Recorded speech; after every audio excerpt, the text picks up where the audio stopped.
Demba ak Fama lii ñu def Tamara est-ce que dinañ ci génn ak Tamara nan lay def ba li jën situation bi mu dugal boppam. Mariane instant bi dafa jàpp ne Aziz amatul ci moom confiance moo tax parewul pour am doom lii lañ leen tey seen chronique du jour allons-y. Gis ngeen ne Tamara instant bi dafa perte maanaam elle a tout perdu elle a perdu ay xaritam jëkkëram ak nga xam ne moo di meilleur amem parce que Fama yamul ci nangu jëkkëram kase daf koo boole jaxase ko ak xaritam ak ñi nga xam ne ñoom la daan àndal ba gis ngeen ko bi mu demee di wuti ji ndimbal dañ koo dàq toroxal ko ne ko yaa ñu wax lii ak lii alors que ne du ay waxam ay waxu Fama la. Est-ce que tamit Demba lii mu def Tamara dina ci génn parce que Tamara daf koo wóolu jox ko xaalisam jox ko léppam pour mu koy gérer mais instant bi Demba dafa jàpp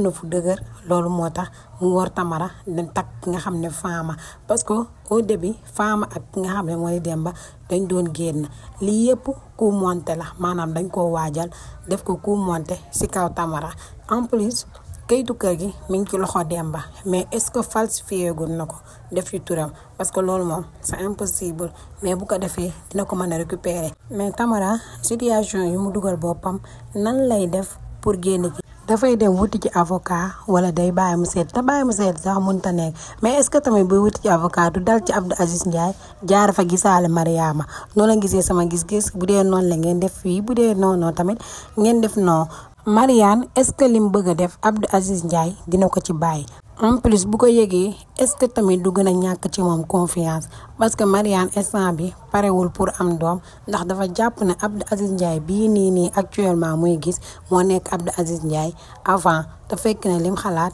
ak li jëkkëram xalaat aussi bokkul ndax ku nekk dangaa ñàkk ci sa morom instant bi confiance kon Mariane mi ngi gën a dëggal boppam ndaxte Abdou Aziz Ndiaye dafa ñàkk ci moom confiance kon lii décision bi mu jël lan moo ko ci nar a fekk yan conséquence lii lañ leen indiloon tey seen chronique du jour way leen di abonné tey partager merci beaucoup. Jeneen vidéo